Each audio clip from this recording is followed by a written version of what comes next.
கடைத்தெருவுக்கு போனார் முல்லா. அங்கேயுள்ள சிறப்பான கடையை பற்றி கேள்விப்பட்டார். அந்த கடையோ அனைத்து பொருள்களையும் விற்பனை செய்யும் கடை. உள்ளே நுழைந்த முல்லா கடைக்காரரிடம் கேட்டார் போன வேகத்திலே, இந்த கடையில் செருப்பு இருக்கிறதா? இல்லை, இங்கே செருப்பு இல்லை. என்ன, இதுதான் அனைத்து பொருள்களையும் விற்பனை செய்யும் கடையாயிற்று, ஒரு செருப்பு இல்லையா? கேட்டவுடன் முகம் வாடி போனார் முல்லா. தொடர்ந்தார், சரி சரி விடுங்க, அதை விடுங்க. உங்கள் கடையில் ஆணி இருக்கிறதா? ஓ இருக்கிறதே. நல்லது நல்லது. தோல் இருக்கிறதா?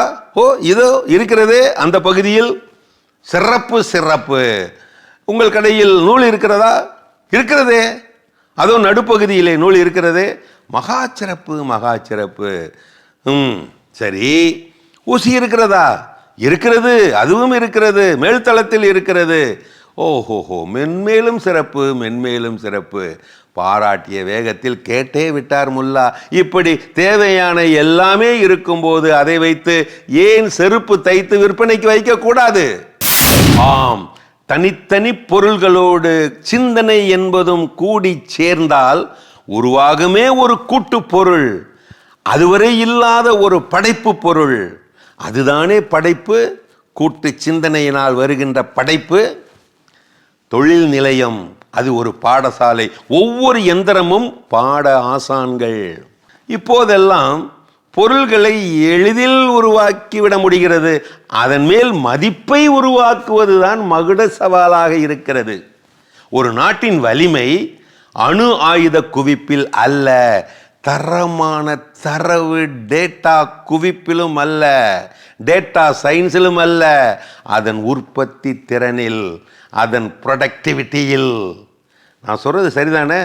உழைப்பின் ஓசைதான் மானுடத்தின் உண்மையான இசை. காண முடியாத மனித சிந்தனையின் காணக்கூடிய காட்சி வடிவமே உற்பத்தி பொருட்கள்.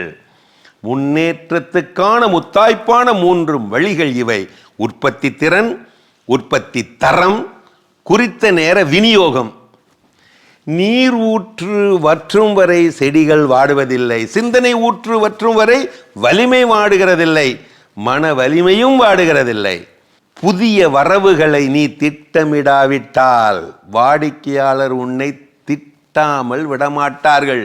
நினைவில் வைத்துக் கொள்ளுங்கள். 100 வருடங்களுக்கு முன்பு தமிழர்கள் இப்படித்தான் வாழ்ந்திருக்கிறார்கள். தற்சார்பு பொருளாதாரத்தில் தனக்கு தேவையானவற்றை கையேந்தி நிற்காமல் தானே உற்பத்தி செய்து வாழ்ந்து கொள்ளும் தற்சார்பு பொருளாதாரத்தில். இதோ ஒரு மனது வலிக்கச் செய்யும் உண்மை. என் தேசத்தில் அணுகுண்டு இருக்கு, ஏவுகணை இருக்கு, ராக்கெட் இருக்கு, ஆர்டிஃபிஷியல் இன்டெலிஜென்ட் டூல்ஸ்லாம் இருக்கு. ஆனால் ஏழைகளுக்கு உணவு மட்டும் தேவையான அளவுக்கு இல்லையே.